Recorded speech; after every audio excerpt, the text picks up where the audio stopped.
Good morning, everyone. I am Sanjay Kumar Singh from Sagar Institute of Science and Technology, Gandhinagar, Bhopal.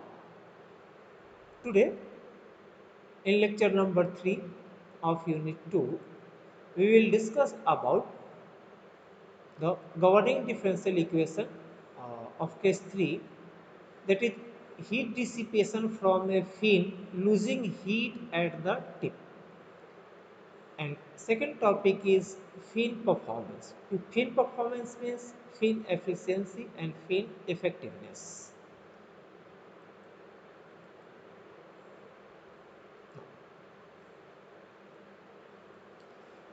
This is case 3.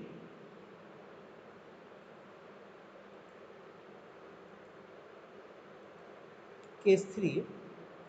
Case 3 is when fin losing heat at the tip. यानी कि अगर fin surface area के साथ साथ अगर heat loose कर रहा है थ्रू टिप,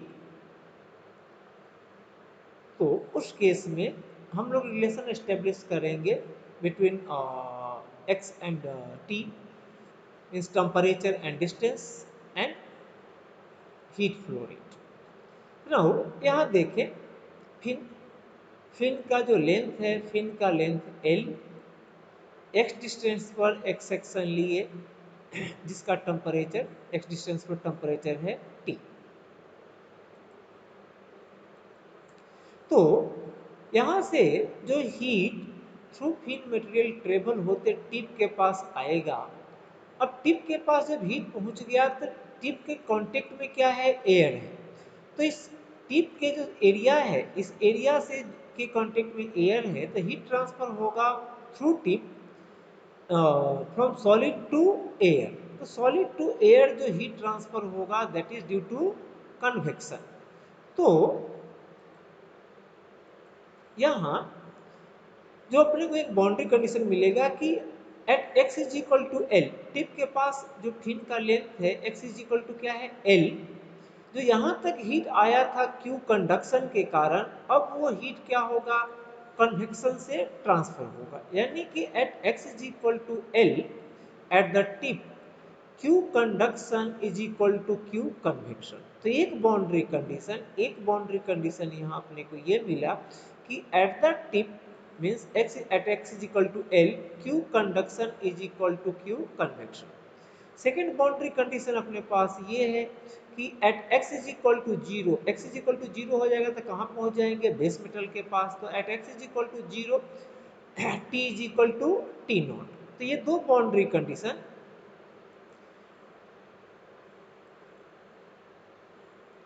तो ये दो बाउंड्री कंडीशन अपने पास है। एक X is equal to zero, T is equal to T nought. दूसरा बाउंड्री कंडीशन है कि at x is equal to L, Q conduction is equal to Q convection. तो ना ये दो बाउंड्री कंडीशन का हेल्प लेकर के जो सेकेंड इक्वेशन है C1 C2 के टर्म में, वहाँ C1 C2 का वैल्यू निकालेंगे और सब्स्टिट्यूट करके वहाँ से टेम्परेचर डिस्टेंस का रिलेशन स्टेब्लिश करेंगे और फिर क्यू का वैल्यू फाइंड आउट करेंगे।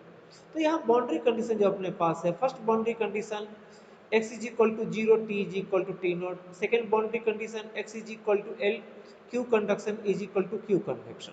तो now Q conduction is equal to k A D T by D x, Q convection means h A T minus T A. तो at the tip x is equal to L, cross sectional area is equal to surface area. x is equal to L पर पहुंचेंगे तो ये जो cross sectional area जिसके through heat यहाँ पहुंचा था, अब इसी एरिया से क्या होगा, हीट ट्रांसफर होगा from solid surface to air. Means at the cross sectional area surface area is equal to cross sectional area. तो नाउ अब हम इसको इक्वेट कर देते हैं, K D T by D X is equal to, यहाँ से ए सी ए एस दोनों इक्वल है तो कैंसिल हो गया। तो minus K D T by D x at x is equal to L is equal to H T minus T. Second equation जो अपना था कि t minus T A is equal to theta is equal to C one into to the power M X plus C two into to the power minus M X. ये था अपना second equation जो पिछले class में हम लोगों ने derive किया था। अब इसके बाद अपना एम है कि to find the value of C1 and C2 by using this two boundary condition. ये दोनों बाउंड्री कंडीशन का हेल्प लेकर के यहाँ से तो हम टेम्परेचर इक्वेशन 2 को डिफरेंशिएट कर दिए with respect to x। dt by D x का value at x is equal to L. हम इक्वेशन निकाल इसका नाम दिए इक्वेशन नंबर 3। अब dt by D x at x is equal to L, second boundary condition इसमें हम substitute कर दिए। यहाँ सब्स्टिट्यूट करने के बाद जब सब्स्टिट्यूट कर दिए तो इक्वेशन C1 C2 के फॉर्म में आया। This is equation number 4। Now अब इसको हम इक्वेशन नंबर 2 में सब्स्टिट्यूट कर रहे हैं। इक्वेशन नंबर 2 में सब्स्टिट्यूट कर रहे हैं तो इक्वेशन जो अपना फॉर्म हुआ that is equation number 5। First boundary condition जो अपने पास था कि x is equal to 0 t is equal to T nought, इस बाउंड्री कंडीशन को हम इक्वेशन नंबर 2 में सब्स्टिट्यूट किए तो बना इक्वेशन नंबर 6। तो bye the help of equation number 5 and equation number 6 ये दोनों का हेल्प लेकर के हम वैल्यू फाइंड आउट करेंगे C1 एंड C2 का। यहाँ से हम फाइंड आउट कर लिए value of by the help of equation 5 and 6 C1 is equal to this one, C2 is equal to this one. अब ये C1 C2 का वैल्यू जब हम इक्वेशन नंबर 2 में सब्स्टिट्यूट करेंगे तो ये रिलेशन बना। अब ये रिलेशन E के फॉर्म में बना, इसको हम हाइपरबोलिक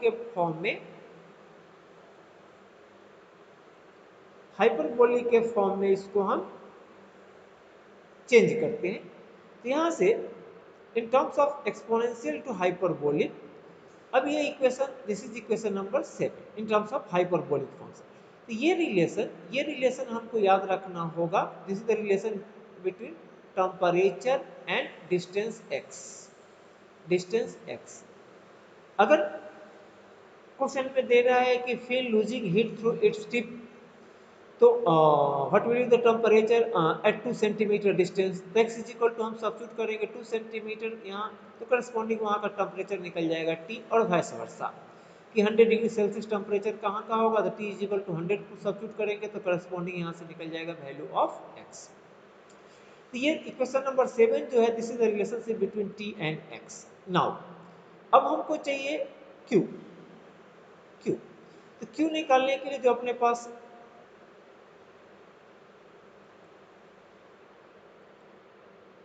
Q निकालने के लिए जो फॉर्मूला है Q is equal to minus k A D T by D x. तो यहाँ से d T by D x at x is equal to 0। तो इस इक्वेशन को हम डिफरेंशिएट कर देंगे। इस इक्वेशन को हम इक्वेशन नंबर 7 को डिफरेंशिएट कर देंगे with respect to x and put x is equal D T by D x at x is equal to 0 और x is equal to 0 put करेंगे तो ये रिलेशन अपना मिलेगा। अब ये D T by D x at x is equal to 0 का value जब हम फोरियर इक्वेशन में सब्स्टिट्यूट करेंगे तो यहाँ से अपने को रिलेशन मिलेगा this is for Q means Q at fin is equal to root over H P के A T naught minus T A tan hyperbolic m L plus h by k m by 1 plus h by k m into 10 hyperbolic m. तो ये final derivation हो गया। Numerical अगर solve आता है तो हमको इक्वेशन नंबर 7 टेम्परेचर याद रखना होगा and this is the final result Q at fin surface. तो ये दो हमको याद रखना होगा न्यूमेरिकल सॉल्व करने के लिए। ये derivation examination point of view से इंपॉर्टेंट नहीं है, लेकिन अगर आता है तो हमको यहाँ तक कंप्लीट करना होगा। This is the final result. Now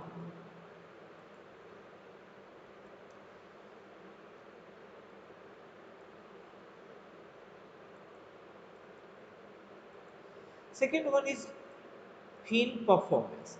fin की यूटिलिटी को जानने के लिए कि फिन सुटेबल है कि नहीं, अगर यहाँ फिन यूज करेंगे तो हीट ट्रांसफर इन्हांस होगा या नहीं, तो फिन की यूटिलिटी जानने के लिए दो पैरामीटर हमको जानना चाहिए। First one is fin efficiency and second one is fin effectiveness. तो first fin efficiency, what is fin efficiency?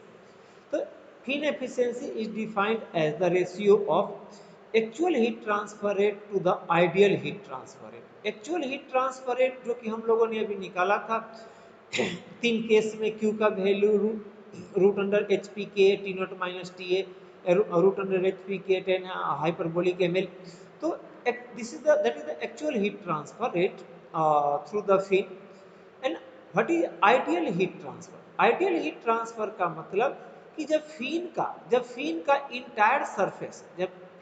Entire surface, अगर बेस टेम्परेचर के बराबर हो जाए, यानी कि यहाँ अगर बेस टेम्परेचर है टी नॉट, तो फिन के सभी सरफेस का टेम्परेचर अगर टी नॉट हो जाए, तो उस समय जो हीट ट्रांसफर होगा from thin surface to surrounding, that is called ideal heat transfer rate.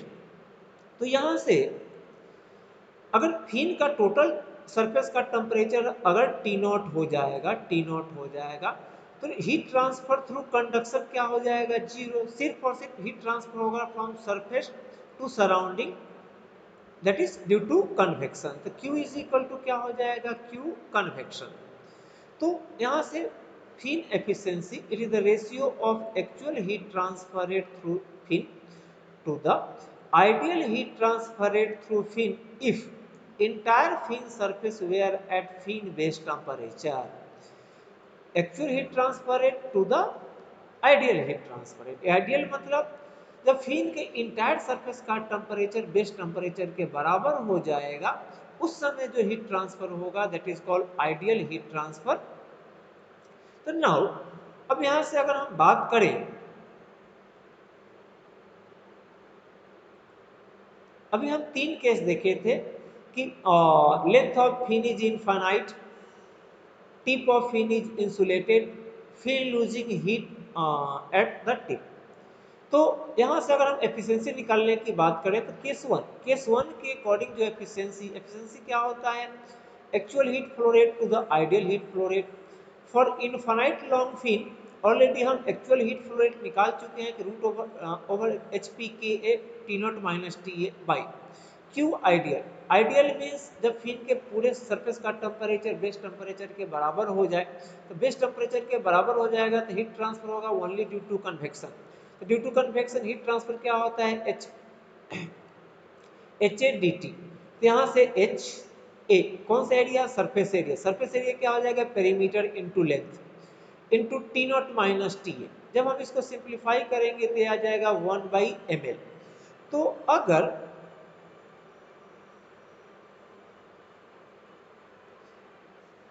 अगर फिन इनफाइनाइट लेंथ का है तो उस समय जो फिन की एफिशिएंसी का फॉर्मूला जो हो जाएगा that is fin efficiency is equal to 1/ml।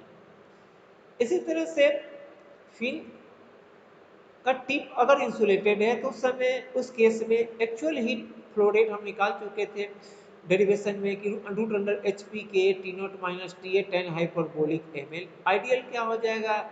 H A D T, H into area perimeter into length D T T naught minus T A. Simplify करेंगे तो 10 हाइपरबोलिक ml/ml।